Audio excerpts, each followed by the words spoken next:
Olá, sejam bem-vindas e bem-vindos ao canal. Eu vou colocar nesse vídeo todos os 24 exercícios do livro A Chave Mestra, mas lembre-se que cada exercício deve ser feito por uma semana ou até que você tenha dominado a técnica. Esse vídeo é mais para quem já estudou o livro, mas por algum motivo não conseguiu concluir os exercícios. Se estão começando agora no canal, não deixem de escutar as lições em cada semana, porque é muito importante nesse processo. Espero que ajude e que gostem. Não deixem de compartilhar esse conhecimento com outras pessoas. Antes dos exercícios, eu vou ler uma parte do prefácio. A chave mestra se baseia em absoluta verdade científica e vai desvendar as possibilidades que jazem latentes no indivíduo e ensinar de que modo elas podem ser levadas à ação poderosa a fim de aumentar a efetiva capacidade da pessoa, trazendo um acréscimo de energia, discernimento, vigor e elasticidade mental. O estudante que alcançar a compreensão das leis mentais descritas nesse livro terá em seu poder a capacidade de obter resultados até hoje não sonhados e cujas compensações são difíceis de expressar em palavras. A chave mestra ensina o uso do poder mental, o verdadeiro poder mental, e não qualquer de seus substitutos e perversões. E esse poder não tem nada a ver com hipnotismo, mágica ou qualquer das ilusões mais ou menos fascinantes pelas quais muitos são levados a crer que se pode obter alguma coisa a troco de nada. O poder mental é um poder criativo e lhe confere a capacidade de criar por si mesmo. Ele não envolve a capacidade de tomar alguma coisa de alguém, pois a natureza nunca age assim. Ela faz crescer em 2 folhas de relva, onde antes só existia uma. E o poder mental dá aos humanos a capacidade de fazerem o mesmo. Exercício 1. Arranje um local em que você possa ficar isolado e tranquilo. Sente-se ereto, comodamente, mas não relaxe o corpo. Deixe os pensamentos vagarem à vontade, mas conserve-se perfeitamente quieto por 15 ou 30 minutos. Continue a fazer isso por 3 ou 4 dias, ou mesmo uma semana, até haver garantido o pleno controle de seu ser físico. Exercício número 2. Na semana passada, dei a você um exercício para assegurar o controle do corpo físico. Se conseguiu realizá-lo, está pronto para avançar. Desta vez, começará a controlar o pensamento. Use sempre o mesmo cômodo, a mesma cadeira e a mesma posição, se possível. Caso não seja conveniente usar o mesmo recinto, faça o melhor uso possível das condições disponíveis. Agora fique perfeitamente imóvel como antes, porém inibindo qualquer pensamento. Isso lhe dará controle sobre seus pensamentos de cautela, apreensão e medo e lhe permitirá só alimentar o tipo de pensamento que deseje. Continue a se exercitar até obter domínio completo. Você não conseguirá fazer isso por mais que alguns momentos de cada vez, mas o exercício é valioso por demonstrar de modo muito prático a grande quantidade de pensamentos que estão constantemente tentando ganhar acesso ao seu mundo mental. Exercício número 3. Para seu exercício dessa semana, vou lhe pedir que dê um passo à frente. Além de você ficar perfeitamente imóvel e inibir ao máximo todo pensamento, quero que relaxe, se solte, deixe os músculos assumirem a condição normal deles. Isso irá remover toda a pressão sobre os nervos e eliminar aquela tensão que com tanta frequência produz exaustão física. O relaxamento físico é um exercício voluntário da vontade, e esse exercício se revelará de grande valor, já que permite ao sangue circular livremente entre o cérebro e o corpo. A tensão causa inquietação mental e atividade mental anormal. Ela produz preocupação, cuidados, medo e ansiedade. Portanto, o relaxamento é absolutamente necessário para permitir que as faculdades mentais exerçam o máximo de liberdade. Faça esse exercício de maneira mais meticulosa e completa possível. Tome a decisão mental de relaxar cada músculo e cada nervo até se sentir calmo, repousado e em paz consigo mesmo e com o mundo. Então, o plexo solar estará pronto a funcionar e você se surpreenderá com o resultado. Exercício número 4. Esta semana, depois de assumir a posição usual, remova toda a tensão por meio de um relaxamento completo e então abandone mentalmente todas as condições adversas, como qualquer tipo de ódio, raiva, preocupação, ciúme, inveja, tristeza, perturbação ou frustração. Talvez você se ache incapaz de abrir mão dessas coisas, mas com intenção voluntária e persistência, você poderá fazê-lo bastando estar mentalmente decidido a tanto.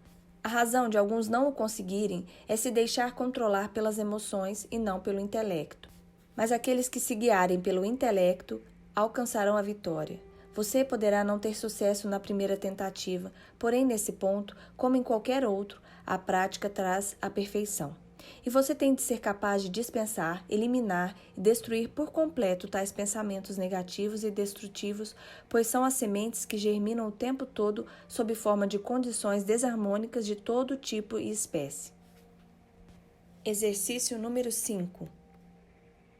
Agora vá para seu cômodo, ocupe o mesmo assento na mesma posição de antes e escolha mentalmente um lugar que lhe traga associações agradáveis.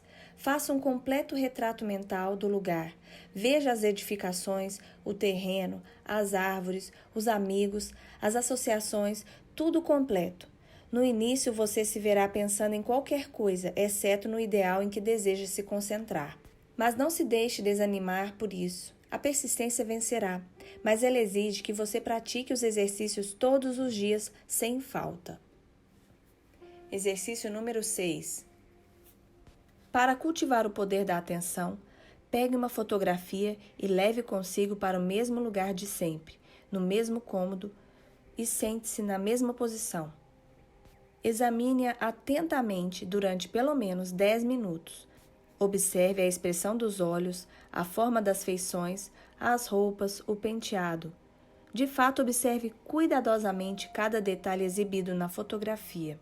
Agora, cubra o retrato, feche os olhos e tente visualizá-lo mentalmente. Se for capaz de ver cada detalhe perfeitamente e tiver formado uma boa imagem mental da fotografia, parabéns. Caso contrário, repita o processo até conseguir. Exercício número 7. Como exercício desta semana, visualize um amigo, veja-o exatamente como e onde o viu pela última vez. Veja o cômodo, os móveis, recorde a conversação. Agora veja o rosto dele distintamente. Então fale com ele sobre algum assunto de interesse dos dois. Veja a expressão dele mudar. Veja-o sorrir. Você é capaz de fazer isso? Tudo bem, você é. Então, desperte o interesse dele, conte-lhe uma história de aventuras. Veja os olhos dele se acenderem com espírito de alegria ou excitação. Você é capaz de fazer tudo isso? Se for, você tem uma boa imaginação e está progredindo muito. Exercício número 8. Sentado na posição habitual, visualize um navio de guerra. Veja esse monstro sinistro flutuar na superfície da água. Aparentemente, não há nenhuma vida nele, tudo é silêncio. Você sabe que a maior parte do navio está submersa, fora do alcance da visão, e que ele é tão grande e pesado quanto um edifício de 20 andares. Sabe que há nele centenas de homens prontos a instantaneamente se adiantarem para atender às obrigações determinadas. Sabe que cada departamento está a cargo de oficiais capazes, treinados, habilidosos, cuja competência para assumir o controle desse mecanismo maravilhoso já foi provada. Sabe que, embora pareça indiferente a tudo, ele conta com olhos capazes de ver tudo num círculo de quilômetros, e nada lhe escapa à visão atenta. Sabe que, embora ele pareça tranquilo, submisso e inocente, está preparado para lançar um projétil de aço de muitas toneladas sobre um inimigo a quilômetros de distância. Tudo isso e muito mais você pode trazer à mente sem qualquer esforço.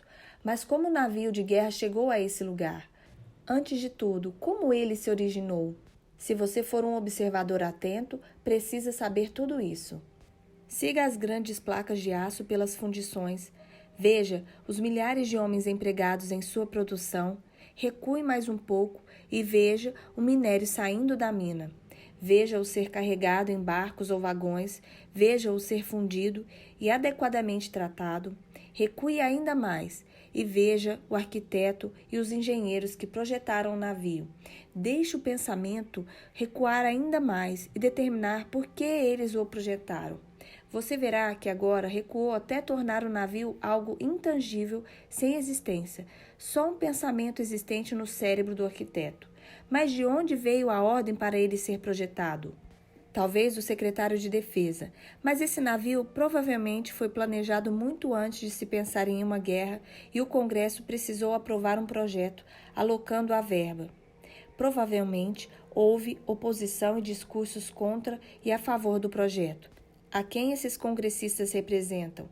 Eles representam a você e a mim, de modo que nossa linha de pensamento começa com um navio de guerra e termina em nós mesmos. E descobrimos que, em última análise, nosso pensamento é responsável por essa e muitas outras coisas sobre as quais pouco pensamos. Um pouco mais de reflexão irá revelar o fato mais importante de todos, ou seja, se alguém não tivesse descoberto a lei pela qual essa tremenda massa de aço e ferro foi posta a flutuar sobre a água, em vez de afundar imediatamente, o navio de guerra nunca poderia existir. Você verá como são valiosos os exercícios desse teor. Quando o pensamento é treinado para olhar sob a superfície, tudo assume uma aparência diferente. O insignificante se torna significativo, o tedioso se torna interessante. Coisas supostamente sem importância revelam-se como as únicas realmente vitais na existência.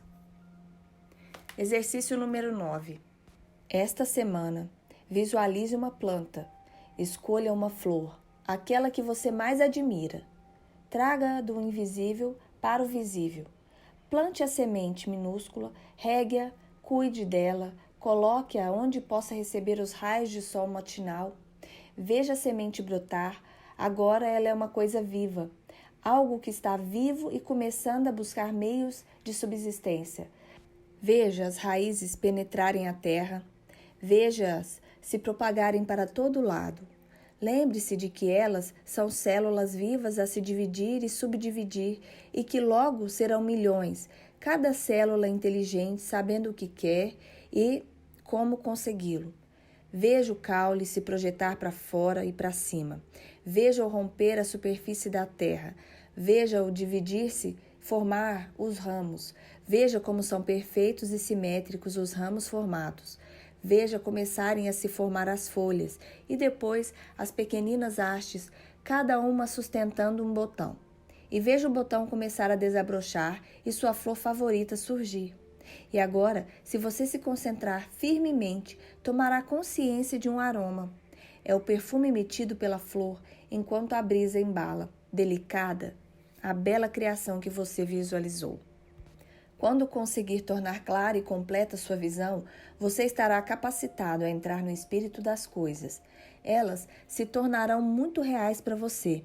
Você estará aprendendo a se concentrar e o processo é o mesmo, quer se concentre em saúde, na flor favorita, num ideal, numa proposta comercial complicada ou em qualquer outro problema da vida. Exercício número 10.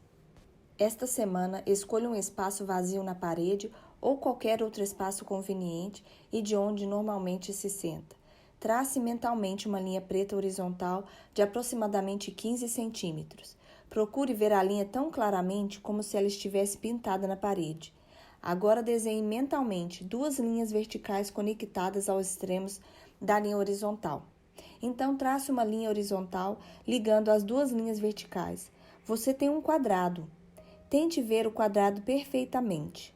Quando for capaz de fazê-lo, desenhe um círculo dentro do quadrado. Agora coloque um ponto no centro do círculo. Puxe o ponto mais ou menos 25 centímetros em sua direção. Você terá um cone sobre uma base quadrada. Como você se lembra, todo o seu desenho foi feito em preto. Mude-o para branco, vermelho ou amarelo. Se for capaz de fazer isso, você terá obtido um expressivo progresso e logo estará capacitado a se concentrar em qualquer problema que tenha em mente.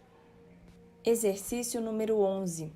Para seu exercício desta semana, concentre-se na citação extraída da Bíblia. Tudo quanto pedirdes em oração, crede que recebestes e será assim convosco. Observe que não há limitação. tudo quando pedirdes. É bem definido e implica que a única limitação imposta à nossa capacidade de pensar é estarmos à altura da ocasião. É nos erguermos à emergência. É lembrarmos que a fé não é uma sombra, e sim uma substância. É a substância de coisas que se esperam, a convicção de fatos que não se veem. Exercício número 12. Esta semana, vá para o mesmo cômodo. Sente-se na mesma cadeira, na mesma posição de antes. Procure relaxar, tanto física quanto mentalmente. Sempre haja assim. Não tente fazer nenhum trabalho mental sob pressão. Veja se os músculos ou nervos estão tensos, se você está inteiramente confortável. Agora perceba sua unidade com onipotência. Entre em contato com esse poder. Adquira uma profunda e vital compreensão, apreciação e percepção do fato de que sua capacidade de pensar é sua capacidade de agir sobre a mente universal e traga a manifestação. Perceba que ela irá atender a toda e qualquer solicitação. Perceba que você tem exatamente a mesma habilidade potencial que qualquer indivíduo teve ou terá algum dia, porque cada um é apenas uma expressão ou manifestação do Uno. Todos são parte do todo. Não há diferença em espécie ou qualidade. A única diferença é de grau. Exercício número 13.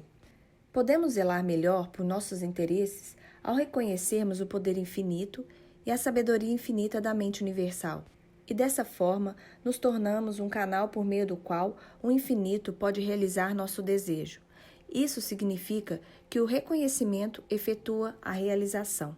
Portanto, para seu exercício desta semana, faça uso do princípio. Reconheça o fato de que você é uma parte do todo e que uma parte deve ser o mesmo que o todo em termos de espécie e qualidade. A única diferença possível talvez seja de grau.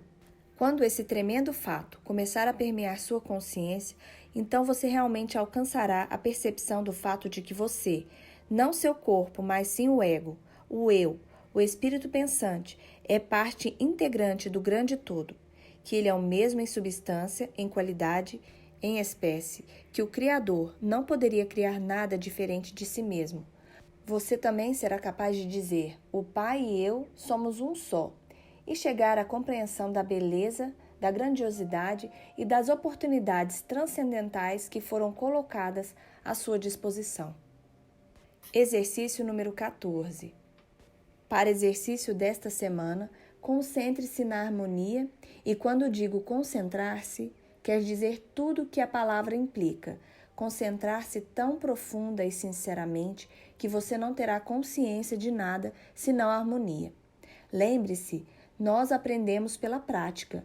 A leitura dessas aulas não levará você a lugar algum. É na aplicação prática que reside o seu valor. Exercício número 15.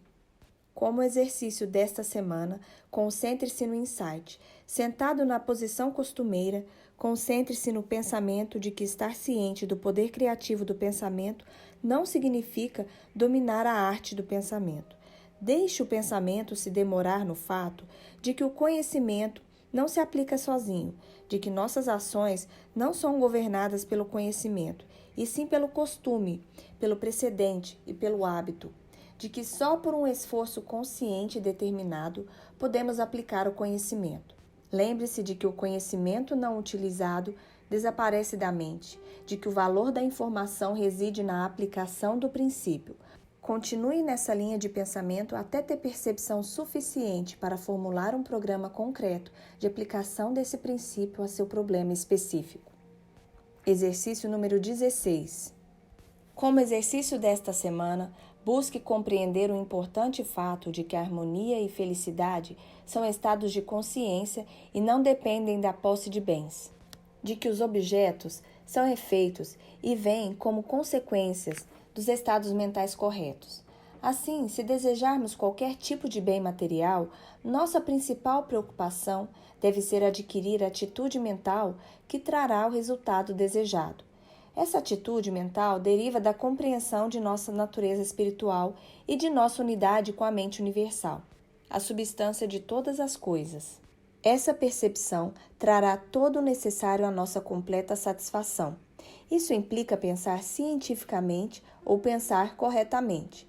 Quando conseguimos manifestar essa atitude mental, torna-se relativamente fácil perceber o desejo como um fato já manifestado. Quando conseguirmos fazê-lo, teremos encontrado a verdade que nos torna livres de qualquer escassez ou limitação. Exercício número 17. A concentração é muito mal compreendida. A ela parece estar associada a ideia de esforço ou atividade, quando o necessário é exatamente o contrário. Cumpre ficar tão absorto no próprio pensamento, tão envolvido com o assunto, que já não resta consciência de mais nada. Tal concentração leva à percepção intuitiva e à imediata penetração da natureza do objeto em que você se concentrou. A concentração não implica apenas ter pensamentos, mas transmutar esses pensamentos em valores práticos. Como exercício desta semana, concentre-se tanto quanto possível, segundo o método delineado nesta lição. Não permita qualquer esforço ou atividade consciente associada com seu propósito. Relaxe completamente, evite qualquer pensamento de ansiedade em relação aos resultados. Lembre-se de que o poder vem do repouso. Deixe o pensamento se demorar em seu objeto até se identificar com ele por completo, até você não ter consciência de mais nada. Exercício número 18. Esta semana, concentre-se em seu poder de criar. Busque a intuição, a percepção. Tente encontrar uma base lógica para a fé que existe em você. Deixe o pensamento se deter no fato de que o homem físico vive e se move. O ser dele está mergulhado no que sustenta toda a vida orgânica, o ar, que precisamos respirar para viver. Então, deixe o pensamento se deter no fato de que o homem espiritual também vive e se move, e tem seu ser mergulhado numa energia similar, embora mais sutil, da qual ele necessita para viver. Assim como no mundo físico, nenhuma vida toma forma sem o plantio de uma semente, e nenhum fruto é mais refinado que os próprios ancestrais, também no mundo espiritual, nenhum efeito pode se produzir sem o plantio da semente, de cuja natureza dependerá o fruto. Portanto, o resultado que você obtém depende de sua percepção da lei no poderoso domínio da causalidade, a mais alta evolução da consciência humana. Exercício número 19. Para exercício desta semana, concentre-se e quando eu uso a palavra concentrar, quero dizer tudo o que ela implica. Absorver-se no objeto do pensamento a ponto de não ter consciência de mais nada. E faça isso alguns minutos por dia. Para nutrir o corpo, você reserva o tempo necessário às refeições. Por que não reservar tempo à assimilação do alimento mental? Deixe o pensamento se deter no fato de que as aparências enganam. A terra não é plana, tampouco estacionária, o céu não é uma cúpula, o sol não se move, as estrelas não são pontinhos de luz, e descobriu-se que a matéria, outrora considerada fixa, se encontra em estado de fluxo perpétuo. Tente entender que rapidamente se aproxima o dia em que os modos de pensar e agir terão de ser ajustados ao conhecimento em constante progressão da operação de princípios eternos. Exercício número 20. Para o exercício desta semana, entre em silêncio e se concentre no fato de que as palavras "nele vivemos e nos movemos e existimos" são literal e cientificamente exatas, de que você é porque ele é, que se ele é onipresente, forçosamente estará em você, de que se ele é tudo em tudo, você deve estar nele, de que ele é espírito e você foi feito à imagem e semelhança dele, que a única diferença entre o espírito dele e o seu é de grau, e que a parte deve ser o mesmo que o todo em espécie e qualidade. Quando você conseguir perceber isso com clareza, terá encontrado o segredo do poder criativo do pensamento, terá encontrado a origem do bem e do mal, terá encontrado o segredo do maravilhoso poder de concentração, terá encontrado a chave para resolver qualquer problema físico, financeiro ou ambiental. Exercício número 21. Como exercício desta semana, concentre-se na verdade. Tente entender que a verdade o libertará. Ou seja, se você aprender a aplicar os métodos e princípios do pensamento cientificamente correto, nada poderá se opor para sempre a seu perfeito sucesso. Perceba que está externalizando em seu ambiente as potencialidades inerentes à sua alma. Perceba que o silêncio oferece uma oportunidade sempre disponível e quase ilimitada de despertar a mais alta concepção da verdade. Tente compreender que a onipotência é silêncio absoluto, que tudo mais é mudança, atividade e limitação. A concentração silenciosa do pensamento, portanto, é o verdadeiro método para alcançar, despertar e expressar o maravilhoso potencial de poder do mundo interior. Exercício número 22. Como exercício desta semana, concentre-se nas belas palavras de Tennyson. Fale com ele, porque ele te escuta. Espírito e espírito se unirão. Ele está mais perto que um sopro, mais perto que teu pé ou tua mão. Procure então entender que quando você fala com ele, está em contato com a onipotência. Essa compreensão e reconhecimento do poder onipresente rapidamente destruirá toda e qualquer forma de doença ou sofrimento, substituindo-a por harmonia e perfeição. Lembre-se então de que alguns parecem pensar que a doença e os sofrimentos são enviados por Deus. Se tal fosse o caso, todo médico, todo cirurgião, toda enfermeira da Cruz Vermelha estariam desafiando a vontade de Deus e os hospitais e sanatórios seriam locais de rebelião e não casas de misericórdia. Naturalmente, a ideia logo se mostra absurda, porém muitos ainda conservam. Então, deixe o pensamento se deter no fato de que, até recentemente, a teologia intentou ensinar o conceito impossível de um Criador que gerava seres capazes de pecar, e depois permitia que fossem castigados eternamente pelos pecados cometidos. É claro que o resultado inevitável de tão extraordinária ignorância era criar medo em vez de amor. Assim, depois de 2000 anos desse tipo de propaganda, a teologia anda agora muito ocupada em se redimir perante aos cristãos. Portanto, você irá mais prontamente apreciar o homem ideal, feito à imagem e semelhança de Deus, e a mente que dá origem a tudo, mente que forma, sustenta, ampara, fomenta e cria tudo o que existe. Exercício número 23. Esta semana, concentre-se no fato de que o homem não é corpo com espírito, mas sim um espírito com um corpo e que, por isso, seus desejos são incapazes de qualquer satisfação permanente em algo que não seja espiritual. O dinheiro, portanto, carece de qualquer valor que não seja o de concretizar as condições que desejamos, e estas são necessariamente harmoniosas. Condições harmoniosas necessitam estar suficientemente supridas, de modo que, se houver a impressão de escassez, devemos entender que a ideia ou alma do dinheiro é o serviço. Enquanto esse pensamento tomar formas, canais de recursos serão abertos e você terá a satisfação de saber que os métodos espirituais são totalmente práticos. Exercício número 24. Esta semana, procure entender que o mundo em que vivemos é verdadeiramente maravilhoso, que você é um ser maravilhoso, que muitos estão despertando para o conhecimento da verdade. Tão logo estejam despertos, eles tomarão conhecimento das coisas que foram preparadas para eles. Também entenderão que os olhos não viram, nem os ouvidos ouviram, nem penetraram o coração do homem, os esplendores que existem para os que chegam à terra prometida. Eles saberão que cruzaram o rio do julgamento e chegaram ao ponto de discriminação entre o verdadeiro e falso, e descobriram que tudo o que sempre quiseram ou sonharam era só uma pálida ideia da deslumbrante realidade. Então, esses são os 24 exercícios da chave mestra. Se você gostou, deixe seu like, porque assim você estará ajudando a manter o canal. Um abraço, obrigada e até o próximo vídeo.